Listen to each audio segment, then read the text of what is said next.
యేసుక్రీస్తు చెంతనుండగా నాకేదియును కొదువలేదిలా. యేసుక్రీస్తు చెంతనుండగా నాకేదియును కొదువలేదిలా. ఆనందమొందెను నాడెందమంతయు, ఆనందమొందెను నాడెందమంతయు, నాకేదియును కొదువలేదిలా, నాకేదియును కొదువలేదిలా. యేసుక్రీస్తు చెంతనుండగా నాకేదియును కొదువలేదిలా.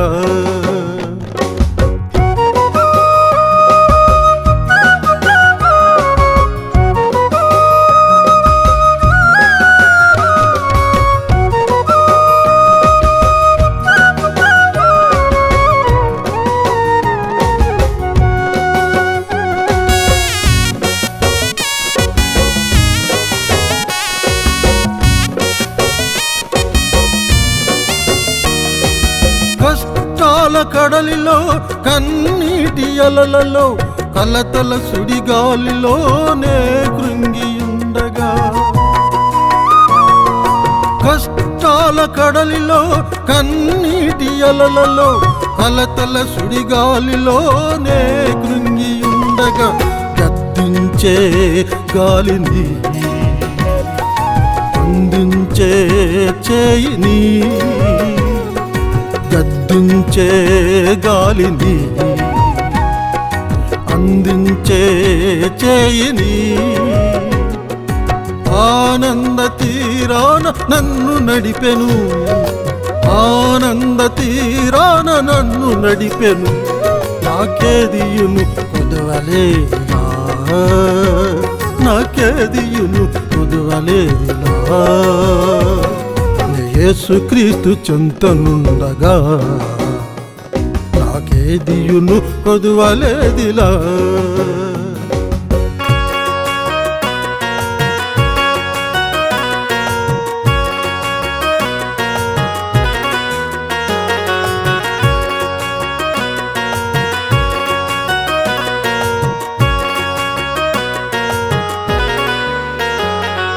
నా దేహమే ఒక యుద్ధ భూమిగా మారే, నాలోని ఆశలే నా శత్రువులై. నా దేహమే ఒక యుద్ధ భూమిగా మారే, నాలోని ఆశలే నా శత్రువులై. పాపాలనే చేయగా పతనాలనే నొందగా, పాపాలనే చేయగా పతనాలనే నొందగా, నా పాపమంతయు పరిహరించెను, నా పాపమంతయు పరిహరించెను, నాకేదియును కొదువలేదిలా, నాకేదియును కొదువలేదిలా. యేసుక్రీస్తు చెంతనుండగా నాకేదియును కొదువలేదిలా. యేసుక్రీస్తు చెంతనుండగా నాకేదియును కొదువలేదిలా. ఆనందమొందెను నాడెందమంతయు, ఆనందమొందెను నాడెందమంతయు, నాకేదియును కొదువలేదిలా, నాకేదియును కొదువలేదిలా. యేసుక్రీస్తు చెంతనుండగా నాకేదియును కొదువలేదిలా. చిన్న ప్రార్థన చేసుకొని వాక్యంలోకి వెళ్ళిపోదాం. పరిశుద్ధుడైన దేవా, నమ్మకమైన మా తండ్రి, నీ పాదములు వందనాలు, స్తుతులు, స్తోత్రాలు, నమస్కారాలు. ప్రార్థన ఆలకించువాడా అని 65వ కీర్తన 2వ వచనం పోయినసారి వర్తమానంలో మేము ధ్యానించుకున్నాం. అదే అంశం మీద ఈ 2వ వర్తమానం ధ్యానిస్తుండగా మమ్మల్ని నడిపించండి, మా ప్రేక్షకులను ఆశీర్వదించండి. ఈ వాక్యాలు వృధా పోకుండా ఫలించే జీవితం తెచ్చేయండి. మీరు మహిమ పొందండి, శత్రువును సిగ్గుపరచండి. నీకే మహిమ ఘనత ఆరోపిస్తూ నీ ప్రియకుమారుడు మా ప్రభు మా రక్షకుడైన యేసుక్రీస్తు వారి శ్రేష్టమైన నామంలో స్తుతించి ప్రార్థించి వేడుకుంటున్నాం తండ్రి, ఆమెన్. ప్రియులరా, ప్రభువైన యేసుక్రీస్తు వారి యొక్క శ్రేష్టమైన నామంలో మీకు అందరికీ శుభాభివందనాలు. మరోసారి మా ప్రవచన ఛానల్ ప్రేక్షకులను ఈ విధంగా కలుసుకోవడానికి దేవుడు నాకు ఇచ్చిన అవకాశానికి మీ గృహాల్లోకి నన్ను రానిచ్చినందుకు దేవునికి వందనాలు, మీకు వందనాలు. ప్రార్థన ఆలకించేవాడా అనేటువంటి అంశమే ధ్యానించుకుంటున్నాం. ప్రార్థన ఆలకించేవాడు మన దేవుడు. అది మనం ప్రార్థన దేవుడు ఆలకిస్తాడని వ్యక్తిగతంగా అనుభవపూర్వకంగా చెప్పగలగాలి. ఇది ఎవరికి వాళ్ళు చేసుకున్నట్టు ప్రార్థన అనేది వ్యక్తిగతమైనది, వాళ్ళు మన కొరకు చేసేది కాదు. ముందు మనంగా చేయాలి. ప్రార్థన అనేటువంటిది మన వ్యక్తిగత జీవితంలో ఒక శ్వాసక్రియ లాంటిది. ఏ వ్యక్తికి అయితే ప్రార్థన జీవితం లేదో ఆ వ్యక్తి శ్వాసక్రియ లేదని, జీవించే స్థితి లేదని. కనుక ఈ వాక్యం ఉంటున్న బిడ్డలారా, ప్రార్థన అనేది ఒక ఆత్మానుసారులైన మనసు కలిగిన వాళ్ళు మాత్రమే కమిట్మెంట్ ఉంటుంది. మిగిలిన వాళ్ళు ప్రార్థన చేయలేదు, ప్రార్థన మీద అంత ఆసక్తి ఉండదు. ఒకళ్ళు ప్రార్థన చేసిన ఈ శరీరానికి సంబంధించిన విషయాలు అడుగుతారు తప్ప ఆత్మకు సంబంధించిన విషయాల మీద వాళ్ళు మనసు పెట్టరు. అయితే మన దేవుడు ప్రార్థన ఆలకించే దేవుడని చెబుతూ మార్కు సువార్త 9వ అధ్యాయము నుంచి మరి 17 నుంచి 29 వరకు కొన్ని వచనాలు మనం ధ్యానించుకున్నాం. అక్కడ సన్నివేశం ఏంటంటే, ఒక తండ్రి వాళ్ళ కుమారుడు యవనస్తుడైన కుమారుడిని మూర్ఛల రోగం దెయ్యం బట్టి కింద పడి నురుగులు కొట్టుకుంటూ నిప్పుల్లో నీళ్ళల్లో పడతా ఉంటే శిష్యుల దగ్గరికి తండ్రి తీసుకొచ్చాడు. శిష్యులు మరి అతన్ని బాగు చేయడానికి ప్రయత్నించారు, కానీ అతన్ని స్వస్థపరచలేకపోయారు. అప్పుడు యేసయ్య వచ్చాడు అక్కడికి. యేసుక్రీస్తు వారు వస్తే ఆ తండ్రి ఆయన దగ్గరికి వెళ్ళి అంటాడు, ఆయన ఒక బ్యాడ్ రిపోర్ట్, అయ్యా మీ శిష్యుల దగ్గరికి తీసుకొని వచ్చాను నేను, కానీ అది వాళ్ళ వల్ల కాలేదు. ఎంత సింపథెటిక్ స్టేట్మెంట్ చూడండి.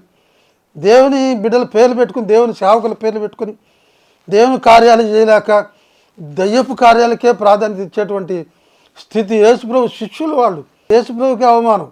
మీ శిష్యుల దగ్గర తీసుకొచ్చానండి, వాళ్ళు పోగొట్టలేకపోయారు, ఇది వాళ్ళ వల్ల కాలేదు అంటే యేసే చాలా బాధపడ్డాడు. విశ్వాసం లేని తరం వల్లరా, మీతో ఎంతకాలం నేను వేగుతాను ఎట్లా అని చెప్పి ఆ పిల్లని తీసుకొచ్చి ఆ పిల్లడి స్థితిగతులను చూసి ఒకటే మాట సెలవిచ్చాడు, మోగమైన చెవిడిదేమో ఆ బిడ్డను విడిచిపెట్టి వచ్చాయి వాటికి నాడు గిడగిడగిలు కొట్టుకుంటూ ఆ దెయ్యం అతను వదిలిపెట్టి వెళ్ళిపోయింది. అక్కడ ఉన్న వాళ్ళందరూ ఆశ్చర్యపోయారు. ఒకళ్ళు చచ్చిపోయాడేమో కూడా అనుకున్నాను, ఎందుకంటే శ్వాస లేకుండా పడిపోయాడు పాపం. అప్పుడు అతను లేచి అతనికి కాదు నీళ్ళు నిప్పులు పెట్టండి అని ప్రభువు చెప్పారు. శిష్యులు క్షేమం అయిపోయారు. అక్కడ బహుశా నేను అనుకుంటున్నా ప్రజెంట్ వరల్డ్ లాగా పెద్ద పోజులు పెట్టారు, ఏదో పెద్ద బిరుదులు మళ్ళీ వీళ్ళకి స్వస్థతలు చేస్తామని చెప్పారు. ఏమీ లేదు, మాటకొద్ది టచ్ అంట అదేంటో అని నవ్వుతున్నారు. వాళ్ళంక చూసి నవ్వుతూ ఉంటేను క్షేమం అయిపోయారు పాపం. మొక్క చనిపోయింది.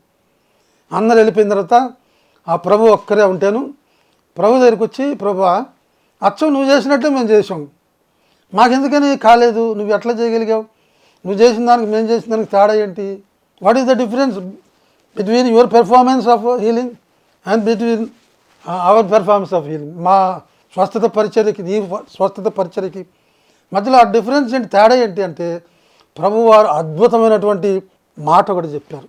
మార్కు సువార్త 9వ అధ్యాయము 29వ వచనంలో ప్రభువారు చెప్పిన మాట, he himself said the word, ఆయనకై ఆయన చెప్పిన మాట అంటాడు ఆయన, ప్రార్థన వలననే ఇట్టిది వదిలిపోవుట అసాధ్యం. అంటే అక్కడ మూల భాషలో ఉపవాస ప్రార్థన ఉంది. ప్రార్థన ఉపవాస ప్రార్థన రెండు ప్యారలల్ టు ఈచ్ అదర్. ప్రార్థన చేసేవాళ్ళు ఉపవాస ప్రార్థనలు కూడా చేస్తారు. కనుక ఇట్లాంటివి పోవాలంటే ఉపవాస ప్రార్థన ఒకటే మార్గం ప్రభు చెప్పాడు. ఉపవాస ప్రార్థన వల్లనే తప్ప ఇట్టిది వదిలిపోవట impossible. It is possible with prayer only. నేను పాసిబుల్ విత్ ప్రేయర్ అనే పుస్తకాలు రాశాను, చాలా మరి ఆదరించారు. అంటే ప్రార్థన ద్వారా ఏదైనా సాధ్యం. However big problem it may be, however difficult situation it may be, ఎలాంటి కష్టభూయిష్టమైన సమస్య నా జీవితంలో తెలిసి భయంకరమైనటువంటి తుఫాన్లు, భయంకరమైన ఉప్పెనలు, భయంకరమైన భూకంపాలు ఈ జీవితంలో దొరికిపోయినాయి. ప్రార్థన వల్లనే. అంటే ప్రార్థన పడడం గొప్ప చెప్పుకోవడానికి కోసం కాదు, కానీ మరి నాకు దిక్కు లేదు, నాకు సహాయం చేసేవాళ్ళు ఎవరు లేరు. దిక్కు లేని వారికి దేవుడే దిక్కని నాకు దేవుడు ఒక ఆయన దిక్కు అయిపోయాడు. నా బాధల్లో, నా కష్టాల్లో, నా శ్రమల్లో. తెనాలి వెళ్తే మా ఊర్లో వాళ్ళందరూ పాపం ఎన్ని కష్టాలు పడ్డాడు, ప్రాణాలు పోయే పరిస్థితుల్లో దేవుడు నన్ను కాపాడాడు. నేను గుండె మీద చేసుకొని చెప్పగలను, ప్రార్థన వల్లనే సాధ్యం. అయితే మన సంగతి అటు పెట్టండి. యేసుప్రభు ఆ శిష్యులతో ఆ మాట అన్నప్పుడు దాని అర్థం ఏంటి? శిష్యులారా, మీకు ప్రార్థన జీవితం లేదర్రా అంటే జనాల్లో చేరి పెద్ద షో చేసి ప్రార్థనలు అంటున్నారు, కానీ నీ వ్యక్తిగత జీవితంలో ప్రార్థన, నువ్వు పాస్టర్ అయితేను, నువ్వు మాస్టర్ అయితేను, పర్సనల్ లైఫ్లో నువ్వు ప్రార్థన జీవితం ఉందా? పొద్దున లేచి గంటలు ప్రార్థన చేస్తున్నావా? రాత్రి పడుకో మీద గంటలు గంటలు ప్రార్థన చేస్తున్నావా? అసలు నీ ప్రార్థనా జీవితం అనేది వ్యక్తిగత జీవితం ఉందా లేదు మీద? ఎవరి కోసం చేస్తున్నట్టు కాదు, ఎందుకోసం షో చేయటం కాదు. నీకంటూ ప్రార్థన జీవితాన్ని అడుగుతున్నా. నేను గుండె మీద చేసుకొని చెప్పు, నేను ప్రార్థన చేస్తాను ఎప్పుడు, దేవుడు నా ప్రార్థన ఆలకిస్తాడు. Whatever I want, whatever I need, నాకేం కావాల్సిన దేవుడిని అడుగుతాను. ఎంత భరోసా అది, ఎంత అష్యూరెన్స్ అది, నిశ్చయత అది, ఎంత కంఫర్ట్ అది, ఆదరణ. ఇక మనం దేని గురించి వరి కావక్కర్లే, దేన్ని చూసి భయపడక్కర్లే. ప్రార్థన అనే ఆయుధం మనకు ఒకటి ఉంది, దాని ద్వారా మనం లోకాన్ని జయించవచ్చు. శిష్యులు ప్రార్థనా పరులు కాదని దాని అర్థం. వాళ్ళు ప్రార్థనా పరులు కాదు కనుక ఆ పిల్లగాడిని స్వస్థత పరచలేకపోయారు. They could not heal the young man. ఈనాడు యవనస్తులకు ప్రార్థన ఎంతైనా అవసరం. పాపాల చేత, చెడ్డ అలవాట్ల చేత మరి జీవితాలు పతనం అయిపోయి కోలుకోని స్థితిలో ఉన్న చాలామంది యవనస్తులు. వాళ్ళ కోసం ప్రార్థన చేసే బాధ్యత దైవ సేవ కూడా నీకు నాకు ఆ బాధ్యత ఉంది, నీ మీద నా మీద. మనం ఎవరో జనాలు పోగు చేసుకుని మ్యాజిక్ షో లాగా ఏదో పర్ఫార్మెన్స్ ఎగ్జిబిషన్ చేసి ప్రాపగండా చేసి పేరు ప్రఖ్యాతుల కోసం చేసేది కాదు. యవనస్తులు మార్చాలని ప్రార్థన, తాగుబోతులు మార్చాలని ప్రార్థన, వ్యభిచారాలను మార్చాలని ప్రార్థన. అయ్యో మారు మనసు లేని స్థితిలో నాశనం అయిపోతున్నారు, నశించిపోతున్నారు ఆత్మలు. శిష్యులకి ప్రార్థన జీవితం లేదు కనుక దేవునికి మహిమ కలిగే విధంగా వాళ్ళు చేయలేకపోయారు. మరి సరే, అది అట్టు పెట్టేసేయండి. యేసు ప్రభు సంగతి ఏంటి? ఆయనే కదా అన్నమాట. ప్రార్థన వల్లనే, లేక ఉపవాస ప్రార్థన వల్లనే ఇట్టిది వదిలిపోవటం అసాధ్యం. దాని అర్థం ఏంటి తెలుసండి? మీకు అర్థమైంది లేదు, నాకు అర్థమైంది. యేసు ప్రభు ఆయన ఎప్పుడు ప్రార్థన చేస్తాడు. యేసు ప్రభు గొప్ప ప్రార్థనాపరుడు. ఎంత గొప్ప ప్రార్థనాపరుడు అంటే ఆయనంత గొప్ప ప్రార్థనాపరుడు ఈ సృష్టిలో లేరు. ఆయన అంత ప్రార్థనాపరుడు కనుక చనిపోయిన లాజరుని పాతి పెట్టబడి 3 రోజుల సమాధిలో ఉన్న లాజరుని కూడా తిరిగి లేపేశాడు. ఒక మాట లాజరు బయటకు అంటే it was the power of his personal prayer life.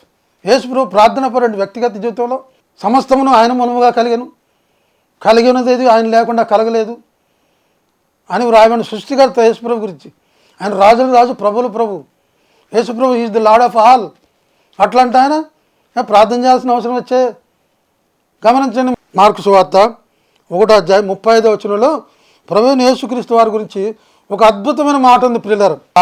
ఆయన అంటే యేసయ్య, యేసుక్రీస్తు పెందలగడనే లేచి ఇంకను చాలా చీకటి ఉండగానే బయలుదేరి అరణ్య ప్రదేశంలోకి వెళ్ళి అక్కడ ప్రార్థన చేయించుండేను. ఎవరు?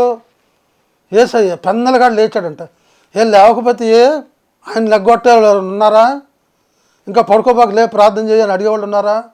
ఆయనకి ఎవరు చెప్పారు అసలు ప్రార్థన చేయమని? ఎవరు చెప్పలే. బట్ ఈ new the need of prayer. ప్రార్థనకు అవసరత ఆయనకేంటి తెలుసు. పెందలగడే లేచాడంట. పెందలగడ అంటే మనం అనుకుంటే 5 గంటలకి 6 గంటలకు కాదు, చాలా చీకటి ఉంది. People are still asleep. జనాలు ఇంకా నిద్రపోతూనే ఉన్నారు, ఎవరు కదలటంలే. అట్లాంటి టైంలో ఆయన కాసేపు పడుకుంటానంటే వద్దనేది ఎవరు? పెందలగడనే. ఇంకా చాలా చీకటి ఉండి కానీ లేచి ఎక్కడికి వెళ్ళాడు? ఏ ఇంట్లోనో ఏ గదిలోనో చేసుకోవచ్చుగా. అరణ్య ప్రదేశానికి వెళ్ళాడంట ప్రార్థన చేయడానికి. అరణ్య ప్రదేశానికి వెళ్ళాల్సిన వచ్చే నాలాంటి వాడికి ఏసీ రూమ్ ఇచ్చి ఆ మంచి సోఫా గీపించి ఆ టేబుల్ వేసి అక్కడ పెడితే చక్కగా ఆరాముగా కూర్చొని మరి బైబిల్ చదువుకొని కాసేపు మంచి స్టైల్గా మాటలు, పాలిష్డ్ వర్డ్స్, నైస్ మాటలు మాట్లాడతా ప్రభు ఆవిరిని కాపాడండి, ప్రభు ఆవిరిని దీవించండి అంటే సరిపోద్ది కదా. అరణ్య ప్రదేశానికి వెళ్ళాడంటే it was a risky job. ఆయన చాలా బాధ్యతతో కూడినటువంటిది, బాధతో కూడినటువంటిది. అరణ్యం అనేది క్షేమకరమైన ప్లేస్ కాదు అది, లేకపోతే లగ్జరియస్ ప్లేస్ కాదు అది. అక్కడ ఏసీ రూమ్లో ఉండవు. అక్కడికి వెళ్ళిపోయి ఒక్కడే ప్రార్థన చేయొచ్చు ఉండింది. Early in the morning. దేవుని బిడ్డలారా, ఎన్ని ఉదయాలు మీరు ప్రార్థనలు ఎగ్గొట్టారు నాకు చెప్పండి. మారుమనసు పొందారు నిజమే, బాప్తిసం తీసుకున్నారు, బల తీసుకుంటున్నారు, సంఘ క్రమాలకు వెళ్తున్నారు బాగా. ఏ రోజు కూడా మిస్ అవ్వకూడదు ప్రార్థన చేసే విషయంలో. అది చాలా అనుకూలమైనటువంటి సమయం. దేవుడు మరి ప్రార్థన ఆలకించే సమయం. పెద్దవాళ్ళు అంటారు బ్రహ్మ సమయం అంటారు దాన్ని, అంటే మంచి ముహూర్తం అన్నట్టు. It is the best place to meet God. It is the best place to reach the presence of the lord. ఉదయకాలం లేచి ప్రార్థన చేయటం అనేది జీవితానికి చాలా ఆశీర్వాదం. జీవితానికి మరి ఎంతో ఆశీర్వాదం అది. పొద్దున్న లేచి చాలాసేపు ప్రార్థన చేసుకోవాలి. దేవుని బిడ్డలారా, నా వ్యక్తిగతమైన అనుభవం చెప్తున్నాను. నేను పొద్దున్న 3 గంటలకు లేస్తాను. 3 గంటలు లేచి బ్రష్ చేసుకొని వచ్చి మోకరించి ఒక అరగంట దాకా దేవుని స్తుతిస్తాను. ప్రార్థనలు 200 అంతా స్తుతే. దేవుని గ్రంథంలో లేకపోతే దావీదు మహారాజు దేవుని గురించి ఆ పొగిడిన మాటలన్నీ గుర్తు తెచ్చుకొని అవే పలుకుతూ ఉంటాయి. ఎందుకంటే సాతానుడికి పొద్దున్నే దేవుడిని పొగట్టడం వాడికి ఇష్టం లేదు. కనీసం వాడిని విసిగించడానికైనా, వాడిని ఓడించడానికైనా ఒక అరగంట సేపు లేదు, పావుగంట సేపు దేవానికి ఏమి రాకపోతే దేవానికి స్తోత్రం స్తోత్రం స్తోత్రం స్తోత్రం, హల్లెలూయా హల్లెలూయా హల్లెలూయా హల్లెలూయా, praise the Lord praise the Lord praise the Lord, glory to God, హల్లెలూయా ఆమేన్ ఆమేన్, యేసు రక్తం చేసి ఒక పావుగంట సేపు వదిలేని చుట్టుపక్కల ఉన్న వాతావరణంతో కూడా పునీతం అయిపోద్ది, పరిశుద్ధం అయిపోద్ది, దురాత్మలు పారిపోతాయి. ఓ పావుగంట సేపు దేవుని పొగిడిన తర్వాత అప్పుడు నీ వ్యక్తిగత సమస్య పాపాలు ఏమైనా ఉంటే ఒప్పుకో. తర్వాత అందరి గురించి ప్రార్థన చేసుకో. ఆ రోజంతా నీకు ఎలాంటి డివైన్ ప్రొటెక్షన్ ఉంటుంది, దైవికమైనటువంటి సంరక్షణ, ఎలాంటి శత్రు భయం అక్కర్లే, ఎలాంటి ప్రమాదాలు అక్కర్లే. ఎందుకంటే వాక్యంలో ఒక మాట రాయబడింది, యెహోవా యందు భయభక్తులు గల వారి చుట్టూ ఆయన దూత కావలి ఉండి వారిని రక్షించండి. ఉదయకాలం ప్రార్థన ఎగ్గొట్టబాకు. నేను చెప్పిన తర్వాత కూడా మీరు వినకపోతే దేవుడు చెప్పే మాటలు నా మాటలు కాదు పిల్లరా. నేను దేవుని గురించి చెప్తున్నాను, ఎవరి గురించి కాదు. పొద్దున్నే ఒక గంట సేపు దేవుని కేటాయించండి. 24 గంటల్లో ఒక గంట దేవుని కేటాయించేస్తే మిగిలిన 23 గంటలు బిడ్డలారా నీవే. Wherever you go, whatever you do, you will be fruitful, you will be successful అంటాడు కదా 1వ కీర్తనలో. అతడు చేయలేదంతయు సఫలమగును. దుష్టుల ఆలోచన చొప్పున నడవక, పాపుల మార్గమును నిలువక, అపహాసకులు కూర్చుండి చోటని కూర్చుండక, యెహోవా ధర్మశాస్త్రమునందు ఆనందించుచు దివారాత్రము దానిని ధ్యానించువాడు ధన్యుడు. అతడు నీటి కాలువ ఎవరను నాటబడినదై ఆకు వాడక తన కాలమందు ఫలమిచ్చి చుట్టువలును. అతడు చేయునదంతయు సఫలమగును. ఇంగ్లీష్లో ప్రాస్పర్ ఉన్నది. Whatever he does prospers. ఆయన ఏం చేసినా సక్సెస్ ఫ్రూట్ అయిపోతుంది. It is because of his meditation day and night in the presence of Lord. Separation from the ungodly people. లోకస్తులకి వేరుగా ఉండి ఆత్మానుసారమైన మనసుతో దేవుని యొక్క వాక్యాన్ని ధ్యానించుకుంటూ దివారాత్రులు ఉండేవాడు అలా ఆశీర్వదింపబడతాడు. గమనించారా? కనుక ఏ రోజు కూడా ఉదయపూట పోగొట్టుకోకండి. యేసుప్రభు ఉదయపూట మాత్రమే కాదు, మత్తయి సువార్త 14:23 ఇంకొక అద్భుతమైన మాట ఉంది. ఆయన ఆ జన సమూహములను పంపివేసి కొండెక్కెళ్ళి సాయంకాలం అయినప్పుడు అక్కడ ప్రార్థన చేస్తూ ఉన్నట్ట. ఇది చిత్రంగా ఉండలే. సాయంత్రం అంటే సరదాగా షాపింగ్కి వెళ్ళే పని, మార్కెటింగ్కి వెళ్ళే పని, షికార్లకి వెళ్ళే పని, పార్కులకి వెళ్ళే పని, తోసపడి కాక ఫ్రెండ్స్ వాళ్ళకి వెళ్ళే పని, ఫంక్షన్లకి వెళ్ళే పని, జాయిగా హ్యాపీగా గడపాల్సినటువంటి టైంని జీసస్ క్రైస్ట్ ఈ spared the particular time to spend in prayer. ప్రార్థనలో గడపడానికి ఆయన ఒక్కడే ఏకాంతంగా. ఒంటరి ప్రార్థన జీవితం అనేది చాలా గొప్పది.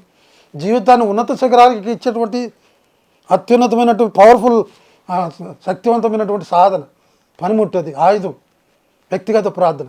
ఆయన శిష్యులందరినీ పంపించేశాడు, జనాలు పంపించేశాడు, పని మీద వెళ్తానని చెప్పాడు. కొండ ఎక్కి వెళ్ళాడు. కొండ ఎక్కడం అంటే అర్థం ఏంటి? ఎగుడు దిగుడు, అప్ అండ్ డౌన్స్, శ్రమతో కూడిన పని, ఆయాసంతో కూడిన పని, కమిట్మెంట్, సాక్రిఫైస్, ఇన్ని కావాలి దానికి. అక్కడ వెళ్ళిపోయి సాయంకాలం అయినప్పుడు ఆయన ప్రార్థనలో గడుపుతున్నాడు. యేసుప్రభు గొప్ప ప్రార్థనా పరుడు అని చెప్పడానికి ఎందుకంటే ఎవిడెన్స్ ఏం కావాలి, ఎందుకంటే ప్రూఫ్ ఏం కావాలి? సాయంకాలం బిడ్డలారా ఎంతోమంది సాయంకాలాలు ఎగ్గొడుతున్నారు ప్రార్థన చేయకుండా. మన అనేకసార్లు జీవితాల్లో ఓడిపోవడానికి కారణం అదే. మన జయ జీవితం జీవించాలంటే ప్రార్థన జీవితం ఉండి తీరాలి. సాయంత్రం 1 గంట సేపు కేటాయించండి, ఏం పోయే ఎన్ని లేవు, ఎప్పుడు చేసుకునే పనిలే కదా. చక్కగా వాక్యం చదువుకొని, పాటలు పాడుకొని, లేకపోతే గ్రూప్గా పెట్టుకొని దేవుని యొక్క వాక్యాన్ని ధ్యానించుకుంటూ, షేర్ చేసుకుంటూ, ఒకళ్ళొకళ్ళు టెస్ట్ మినిట్స్ పంచుకుంటూ మరి దేవుని సన్నిధిలో గడుపుతూ సాయంత్రం ప్రార్థనలో గడిపేట పని.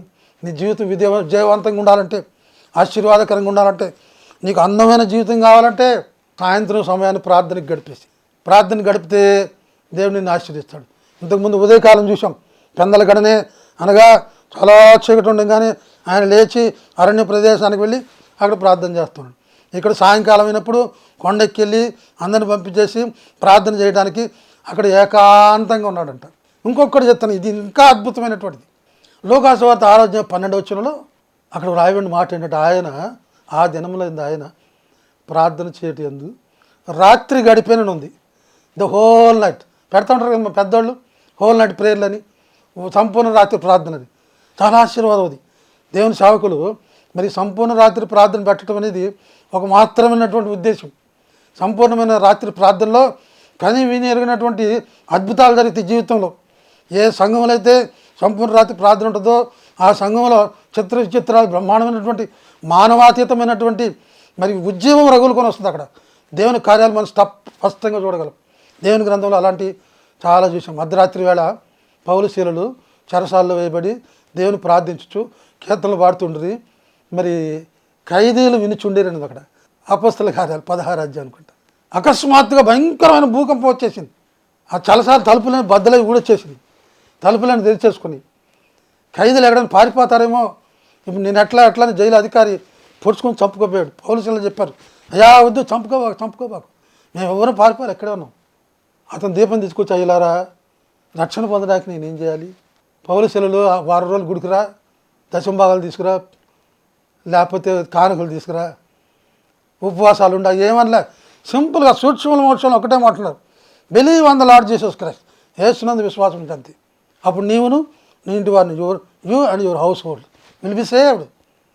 జస్ట్ అంతే, ఒకటే మొక్క. ఏం చేయదు, నదుల్లో మునగద్దు, మరి యజ్ఞాలు యాగాలు చేయొద్దు, పుణ్యక్షేత్రాలు తిరగద్దు, గుండు కొట్టుకోవద్దు, ఉపవాసాలు త్యాగాలు ఏం చేయొద్దు. సింపుల్, యేసునందు విశ్వాసం ఉంచు. అప్పుడు నువ్వు నీతో పాటు ఇంటి వారు రక్షింపబడతారు. అతడు ఆ రోజు ఆ పౌలు శీలన్నింటికి తీసుకెళ్ళి వాళ్ళు గాయాలని ఎట్లా కొట్టారు, దెబ్బలు ఒళ్ళంతా దెబ్బలు పడితే రక్తశక్తం అయిపోయి అంత వాళ్ళు బాధలో ఉన్నా కూడా దేవుని సేవ చేయడానికి అర్ధరాత్రి ప్రార్థనలో శక్తి అంటే వాళ్ళకి తెలుసు కనుక పాటల ద్వారా మార్చేశారు వాళ్ళు. పౌలు శీలను బంధించి చెరసాలలో వేసిరి, పౌలు శీలను బంధించి చెరసాలలో వేసిన, పాటలతో ప్రార్థించగా చెరసాల బద్దాలయే. పాటలతో ప్రార్థన చేయగానే అది ఎప్పుడు మిడ్ నైట్, అది ప్రార్థించే టైం కాదు.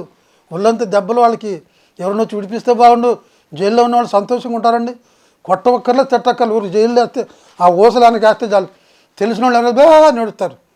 ఏం కొట్టారు, కొట్టలే, మరి ఎందుకు ఎడుస్తారు అంటే జైల్లో వేశారు. వీళ్ళు అట్టగా దెబ్బలు కొట్టారంట. ఆ రక్తం ఉంది కాదు, బోండాలకి కాళ్ళకి ఇనుప బోండాలు వేసి కట్టేశారంట. అలాంటి నిరాశ నిస్పృహ బాధకరం టార్చర్లో ఉండి కూడా they were able to pray and praise the name of the lord. రాత్రి ప్రార్థన యేసయ్యకి తెలుసు, ఆయన రాత్రి అంతా ప్రార్థన గడిపాడు. బిడ్డలారా నేను అడుగుతున్నా, ఎన్ని రాత్రులు, కనీసం ఒక్క రాత్రి ఇంతవరకు ఈ జీవిత చరిత్రలో ఒక రాత్రి దేవుని సన్నిధిలో స్పెండ్ చేసేవా? ఏదైనా కావాలి, ఏదైనా సాధించాలనుకుంటే ఈ సూత్రాన్ని పాటిద్దాం. ముగ్గులో కూర్చున్నాం, తెల్లారిందా వదిలిపెట్టద్దు, నాకు ఇస్తావా లేదా, ఇస్తే కానీ నిన్ను వదిలిపెడతా. యాకోబు కూడా అదే చేశాడు, నన్ను ఆశీర్వదిస్తే కానీ నిన్ను విడిచిపెట్టను అన్నాడు. ఆయన కమిట్మెంట్ చూసి, ఆయన స్టబాన్నెస్ చూసి, ఆయన మొండి పట్టుదల చూసి దేవుడు ఆయన ఇస్రాయేల్ చేస్తే, ఈనాడు ఇస్రాయేల్ దేశం అంటే ప్రపంచం అంతా ఉనికిపోతుంది. ఇస్రాయేల్ దేశానికి వెళ్ళడానికి, వాళ్ళని ఎదురు మాట్లాడడానికి అగ్రరాజ్యాలు సైతం అదిరిపడిపోతున్నాయి. అంత బలమైనటువంటి రాజ్యంగా దేవుడు ఆశ్రయించాడు. ఒక్క రాత్రి ప్రార్థన జీవితాన్ని మార్చేసింది. అలాంటి అనుభవం మనకి ఉండాలి. పిల్లలు ఈ మాటలు వింటున్న మనకి యేసు ప్రభు ఎంతటి ప్రార్థన పరుడు అర్థమైంది కదా. ఎలాంటి ప్రార్థన చేస్తే మనం దేవుడు ప్రార్థన ఆలకించే దేవుడిని చెప్పగలుగుతుంటే, పొద్దున్నే లేచి ప్రార్థన చేయాలి, సాయంత్రం ప్రార్థన చేయాలి, రాత్రి అంతా ప్రార్థన చేయాలి. 1వ దశలోని పత్రిక 5వ అధ్యాయం 17వ వచ్చి చిన్న వచనది. అక్కడ ఏమనుందంటే ఎడతెగక ప్రార్థించండి అనుంది. ప్రే సీజ్లెస్లీ, అంటే తెంపు లేకుండా, సీజ్లెస్లీ ఆపద్దు, ప్రార్థన చేస్తూనే ఉండండి. అదేంటి కదా, ఇది కూడా చిత్రమే. కొన్నిసార్లు ప్రార్థన కూర్చుంటే మాటలు రావు. మనం ప్రార్థన చేయడం సైతానుడికి ఇష్టం లేదు. ప్రార్థన అంటే దేవునితో మాట్లాడటం, లోక సంబంధమైన అధికారితో మాట్లాడటం మనకు పెద్ద గొప్ప. ఇప్పుడు రాజకీయ నాయకులు ఉన్నారు కదా, వాళ్ళతో కలిసి ఫోటో తీసుకొని ఆ ఫ్లెక్సీలు ఆడాడు కడుతూ ఉంటే చూసిన వాళ్ళు వీళ్ళందరూ దండలు వేసినట్టు, వీళ్ళకి ఏదో బహుమానాలు ఇచ్చినట్టు ఫీల్ అయిపోతుంటారు. వాళ్ళ పక్కన నిలబడితే మనకేం రాదు, వాళ్ళ అవసరం కోసం వాళ్ళు ఫోటోలు తీసుకుంటారు అంతే. అంతకు తప్ప మనకేం అధికారాలు ఇవ్వరు, మనం ఏమి మినిస్టర్లు అవ్వము. యేసు ప్రభుతో మాట్లాడితే అవి తీరుతావు. యేసు ప్రభుతో ప్రార్థన చేస్తే నీ జీవితం అందరికంటే ఎక్కువ ఉంటుంది. ద్వితీయోపదేశం కానీ 28వ అధ్యాయం 1-2 వచనాల్లో దేవుడు అదే అంటాడు. నేను చెప్పినట్టు చేస్తే నువ్వు తలగా ఉంటావు, నువ్వు తోకగా ఉండవు. అవును, దేవుని బిడ్డలు తలగా ఉండేవాళ్ళు, తోకగా ఉండేవాళ్ళు కాదు. తోక ఎక్కడ ఉంటుంది? ఆ బ్యాక్ స్పాట్లో ఉంటుంది. దుర్వాసన, దుర్గంధం, రాత, రుచి అయినా అక్కడే తోక ఇట్టు ఊపేస్తుంది. దాని ఎంజాయ్మెంటు, తోక ప్లేస్మెంట్ చూసుకొని అది అతిశయపడుతుంటుంది. ఏదో పెద్ద గొప్ప ప్రదేశంలో ఉన్నానని చెప్పి ఇట్టు ఊపుతూ ఉంటుంది. నువ్వు తోకగా ఉండవు దేవుని బిడ్డ, నువ్వు తలగా ఉండాలి. గౌరవం నేను స్థితిలో ఉంటావు. నువ్వు పైవాడుగా ఉంటావు, నువ్వు క్రింది వాడుగా ఉండవు. దేవుని మాటలు చొప్పున మనం ప్రవర్తిస్తుంటాం కనుక పొద్దున్నే ప్రార్థన చేయటం మానవాకని దేవుని బిడ్డలారా, సాయంత్రం ప్రార్థన చేయటం మానవాకని దేవుని బిడ్డలారా, రాత్రి అంతా ప్రార్థన. ఇది నేను చెప్తే వచ్చేది కాదు. ఆటోమేటిక్గా ఒక మనిషి దేవుని వలన పుట్టిన వాళ్ళైతే, ఆత్మానుసారమైన మనసు కలిగిన వాళ్ళైతే వాళ్ళకే స్పాంటేనియస్గా వచ్చేస్తుంది. అసంకల్పిత ప్రతికార చర్య అన్నట్టు. ప్రార్థన చేద్దాం, దేవునితో మాట్లాడదాం. లోక సంబంధాలతో వాళ్ళు ఎక్కువ మాట్లాడరు. వాళ్ళంతా అధికంగా ఉన్నప్పటికీ, వాళ్ళంతా ధనవంతులు అయినప్పటికీ, వాళ్ళు మారుమనసు పొందిన వాళ్ళు కాకపోతే వాళ్ళు వచ్చి పక్కన కూర్చుంటే ముక్తసరిగా మాట్లాడతారు అన్నట్టు. అదే వాళ్ళకి సంబంధించిన వాళ్ళు అయితే వాళ్ళ చేష్టాలు, వాళ్ళ మాటలు, వాళ్ళ మురికి జోకులు, వాటిని ఎంజాయ్ చేసే వాళ్ళని విడిచిపెట్టకుండా వాళ్ళ దగ్గరే ఉంటారు. దేవుని బిడ్డలు వాళ్ళతో కలవలేరు, పరిశుద్ధం పోలేదే అంటారు. అవిశ్వాసులతో విజ్జోడుగా ఉండబాకండి. వెలిక్కి చీకటికి సంబంధం లేదు, క్రీస్తుకు బెలియాలకు సంబంధం లేదు. విగ్రహములతో మనకు అవిశ్వాసకి పాలు ఎక్కడిది? Your life is separate from the world life. లోక జీవితానికి ప్రత్యేకమైన జీవితం. ఇలాంటి జీవితాన్ని జీవించడానికి అలవాటు చేసుకో. దేవుడు నిన్ను ఆశీర్వదిస్తాడు. ప్రార్థన చేద్దాం, కళ్ళు మూసుకోండి. కృప కలిగిన మా పరలోకపు తండ్రి, రెండవ వర్తమానంలో ప్రార్థన ఆలకించువాడా అనే అంశం మీద మేము ధ్యానించుకుంటుండగా ప్రభువైన యేసుక్రీస్తు వారు గొప్ప ప్రార్థనాపరుడని మేము తెలుసుకున్నాం. అందుకనే ఆయన గొప్ప గొప్ప ఆశ్చర్య కార్యాలు చేశారు. గాలి తుఫాన్లను గద్దించారు. 5 రొట్టెలు 2 చేపలు 5,000 మందికి పంచిపెట్టారు. పక్షవాయు గొలాలను బాగు చేశారు. కుష్ఠరోగులను బాగు చేశారు. చనిపోయిన వాళ్ళని సైతం నాయన బ్రతికించారు ప్రభు. గుడ్డి వాళ్ళకి కన్నులు ఇచ్చారు, కుంటి వాళ్ళకి నడికిచ్చారు నాయన. అయ్యా మూగి వాళ్ళకి నోరిచ్చారు. అద్భుతాలు, ఆశ్చర్యకారాలు యేసయ్య ఎన్నెన్నో ఈ లోకంలో చేశారు. ఆయన చేసినవన్నీ రాయాలంటే భూలోకం చాలదని మరి యోహాను సువార్తలో యోహాను అంటున్నాడు. ఆయన ప్రార్థనా జీవితం యొక్క గొప్పతనం, ఆయన గొప్పతనానికి ఆయన విజయ రహస్యం ఆయన ప్రార్థన జీవితమే. ఆయన సృష్టికర్త, ఆయన దేవుడైన కూడా మానవుడిగా వచ్చి మానవాళికి ఒక ప్రార్థన నమూనాను చూపించారు. ఉదయాన్నే చేసి ప్రార్థన చేసే అనుభవం, సాయంత్రం ప్రార్థన చేసే అనుభవం, రాత్రంతా ప్రార్థన చేసే అనుభవం. ఇక్కడ బిడ్డలందరూ అలాంటి ప్రార్థనా జీవితాన్ని పొందుకోవడం ద్వారా భారతదేశంలో గొప్ప గొప్ప కార్యాలు చేయాలి. క్రైస్తవులు అంటే గొప్పవాళ్ళు, క్రైస్తవులు అంటే దేవుని బిడ్డలు, వాళ్ళు ఉన్నతమైన వాళ్ళు, వాళ్ళు సర్వశక్తి కలిగిన దేవుని బిడ్డలు అని తెలుసుకోవడానికి కృప తెచ్చింది. భూలోకాన్ని తలకిందులు చేసే వాళ్ళని తెలుసుకోవడానికి కృప తెచ్చింది. ఇవి అవకాశం ఇచ్చినందుకు నీకు వందనాలు చెల్లిస్తూ 3వ వర్తమానానికి సిద్ధపరచమని, నీకే మహిమ ఘనత అర్పిస్తూ వాక్యమైన బిడ్డలందరినీ ఆశీర్వదించమని నీ ప్రియ కుమారుడు మా ప్రభు మా రక్షకుడైన యేసుక్రీస్తు వారి శ్రేష్టమైన నామములో స్తుతించి ప్రార్థించి వేడుకొంచున్నాము తండ్రి. ఆమేన్. వందనాలు.